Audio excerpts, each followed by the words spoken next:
Oi pessoal, no vídeo de hoje a gente vai falar sobre algumas propriedades do MDC, certo?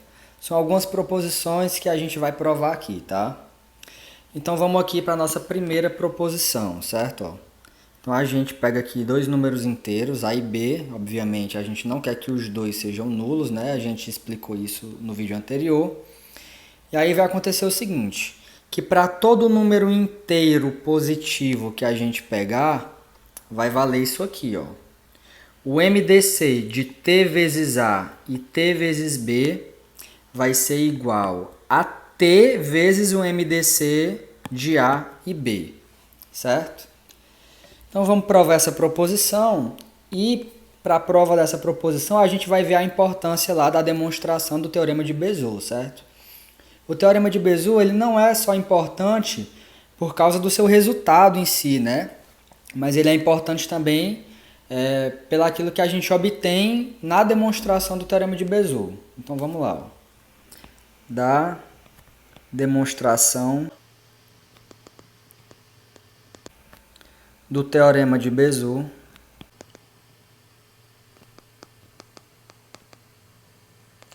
que na verdade eu acho que se pronuncia Bizu, mas enfim, eu vou ficar falando Bézout, certo? Sabemos que o MDC de A e B é o menor. Isso aqui a gente provou lá na demonstração do Teorema de Bézout, certo? Que o MDC entre A e B é o menor inteiro positivo do conjunto,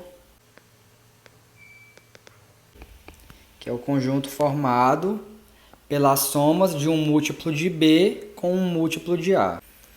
Então, N vezes A mais M vezes B, onde N e M são números inteiros.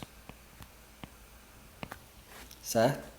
Então, lá da demonstração do Teorema de Bézout, a gente lembra que o MDC entre A e B é o menor inteiro positivo, né? Não sei se você lembra, mas a gente pegou e intersectou isso aqui com os naturais, usou o princípio da boa ordem para pegar o menor elemento desse conjunto e provou que esse menor elemento é o MDC de A e B, certo? Então, usando esse mesmo fato, a gente tem o seguinte, ó. Analogamente, sabemos que o MDC de T vezes A com T vezes B vai ser o menor inteiro positivo do conjunto construído de forma análoga, né? Ó.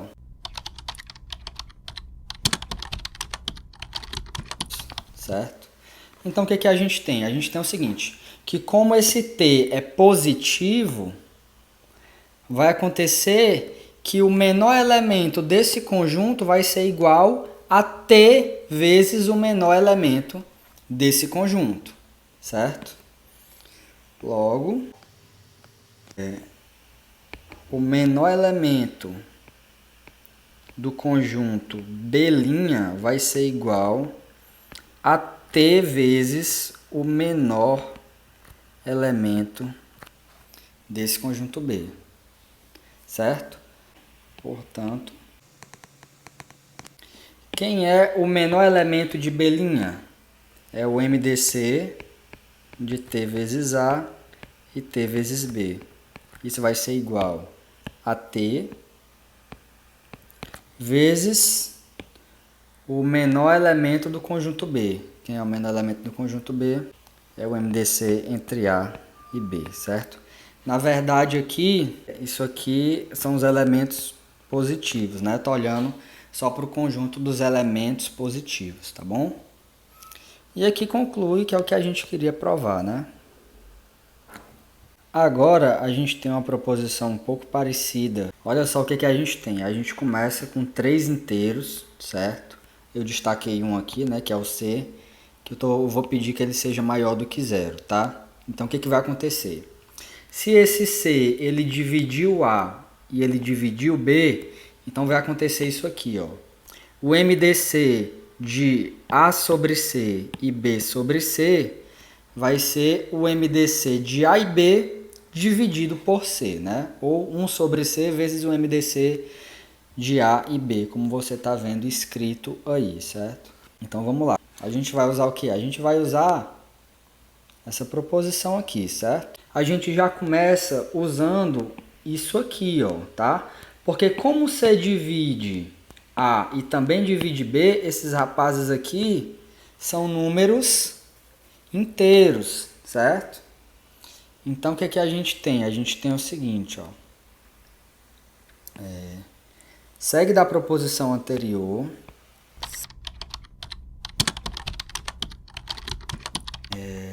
T vezes o MDC de A sobre C com B sobre C vai ser igual ao MDC de T vezes A sobre C e T vezes B sobre C. Não é isso? Isso para todo inteiro T maior do que zero, né? É exatamente o que diz essa proposição aqui, tá? O que eu estou fazendo? Eu estou aplicando essa proposição, só que no lugar de A e B, eu estou pegando A sobre C, que eu sei que é um número inteiro, e B sobre C, que eu sei que é um outro número inteiro, porque eu sei que C divide A e C divide B, certo? Ok. Então, o que a gente vai fazer? A gente vai fazer o seguinte, ó. Aqui a gente sabe que C é maior do que zero. Então, a gente vai pegar esse T igual a C. Tomando T igual a C, temos que C vezes o MDC de A sobre C e B sobre C vai ser igual ao MDC de C vezes A sobre C e C vezes B sobre C. Aí vai acontecer um negócio muito bom aqui, né? A gente vai fazer isso, já que C é diferente de zero. E aqui a gente tem simplesmente o MDC de A e B, né? Então, para concluir o que a gente quer, a gente vai simplesmente pegar esse rapaz aqui e jogar para o lado de lá, né? Logo, a gente tem que o MDC de A sobre C e B sobre C vai ser igual. Esse rapaz vai para o lado de lá, então vai ficar 1 sobre C vezes o MDC de A e B, que era o que a gente queria provar. Então vamos aqui ver o que tem aqui, ó. Aqui tem um corolário, tá? O que é um corolário? É uma consequência imediata do resultado anterior, né, ó. Então aqui a gente tem que se o MDC entre A e B é igual a D, então o MDC entre A sobre D e B sobre D vai ser igual a 1. Lembrando, esse D aqui é o MDC entre A e B, né? Gente, já não tem muito o que fazer, né? Só a gente olhar a proposição anterior e tomar esse C como sendo o próprio MDC de A e B, né? Quais são os requisitos que o C precisa satisfazer? Ele precisa ser maior do que zero e precisa dividir A e B. Só que o MDC de A e B satisfaz esses dois requisitos aqui. Então a gente pode considerar C como sendo o MDC entre A e B, né? E aplicar essa proposição aqui, certo? Daí a gente vai ter que o A dividido pelo MDC entre A e B, aqui a gente vai ter B dividido pelo MDC entre A e B, e isso tem que ser igual ao MDC entre A e B, que multiplica 1 sobre o MDC de A e B, né? Porque esse rapaz aqui é o nosso C, né? E aqui apareceria 1 sobre C vezes o MDC de A e B, né? Só que no lugar do C a gente tem o MDC de A e B. Só que como isso é maior do que zero, acontece isso e fica só esse 1 aqui, tá bom? Então, não vou escrever demonstração, isso aqui é a aplicação direta da proposição anterior, tá? E agora a gente tem esse teorema aqui, muito bonito, né? Olha só o que ele diz. Ele começa com dois números inteiros, tá? E aqui ele olha para outros dois números inteiros, né? Se você tem dois números inteiros, de modo que acontece essa igualdade aqui, a gente tem essa relação aqui, né? Entre o MDC de A e B e o MDC de B e R, certo? Fica uma observação que é o seguinte. Embora nós tenhamos letras bem sugestivas aqui, de quociente e resto, note que a gente não tem aquela condição aqui, né? Que determina que R é o resto, tá? Então esse Q e esse R aqui são Q e R quaisquer, de modo que isso aqui é satisfeito, tá? Por exemplo, ó, o 13, a gente tem que 13 é igual a... Deixa eu pensar aqui. 1 vezes 4 mais o 9, certo? Ó, note que se eu dividir 13 por 4, o resto não pode ser 9, porque o resto precisa ser menor do que o divisor, não é? Então isso aqui não é uma escrita bonitinha, né, proveniente do teorema da divisão de Euclides. Só que eu posso escolher esse 4 aqui para ser o Q e esse rapaz aqui para ser o R, né? Por exemplo, e aí o B no caso aqui é 1, tá? Então esse Q e esse R aqui, eles são livres, eles só precisam satisfazer essa igualdade aqui. Mas eles não necessariamente são quociente e resto, tá bom? Então vamos para a prova desse teorema, tá? Para provar esse teorema, a gente faz um uso bem interessante da definição de MDC, certo? Ó, vamos lá. Note que o MDC entre A e B é o maior elemento do conjunto Que a gente vai construir agora. de X, por exemplo. E esse conjunto X, os elementos dele vão ser os seguintes.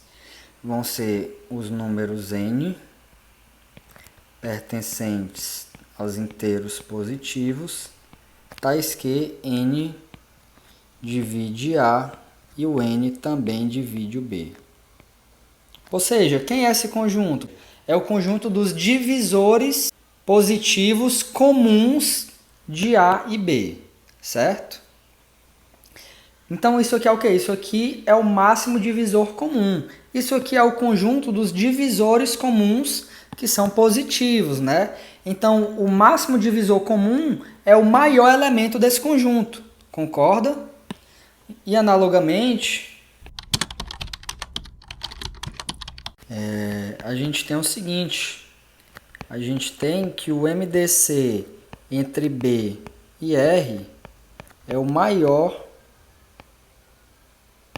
elemento desse conjunto aqui, ó.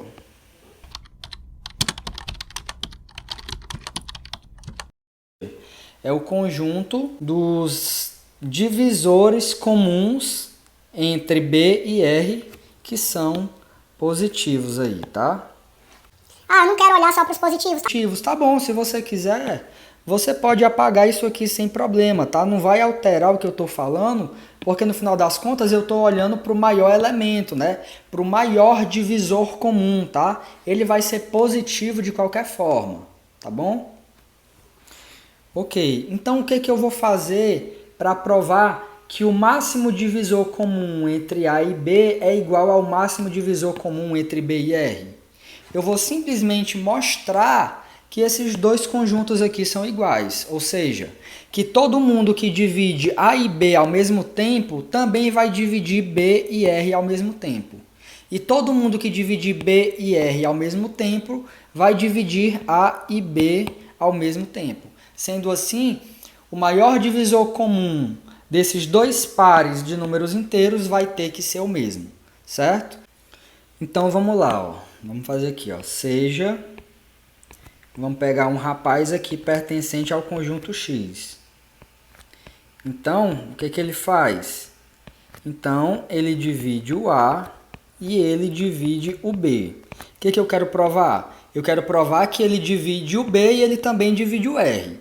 Eu já sei que ele divide o B, então eu vou provar que ele divide o R, certo? Note que, olha só o que acontece.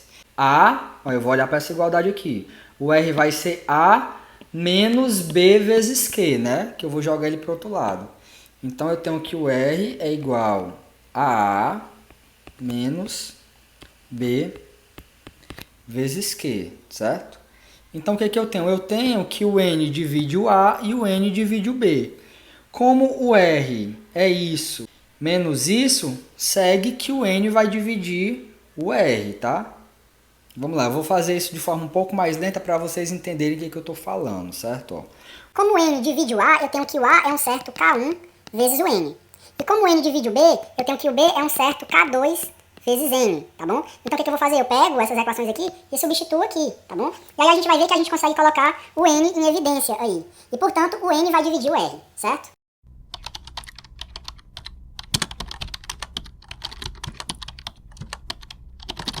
Que o N divide o R, certo? Então, o que foi que eu fiz? eu mostrei que todo número que divide A e B ao mesmo tempo também vai dividir o B e o R ao mesmo tempo. Ou seja, eu mostrei que todo mundo que está nesse conjunto vai estar nesse conjunto aqui, certo? Ó, logo, o conjunto X está contido no conjunto Y. Agora eu vou me concentrar em provar o contrário. Vou provar que todo mundo que divide B e R ao mesmo tempo também vai dividir A e B ao mesmo tempo, certo? Então vamos lá, ó. Seja M pertencente a Y.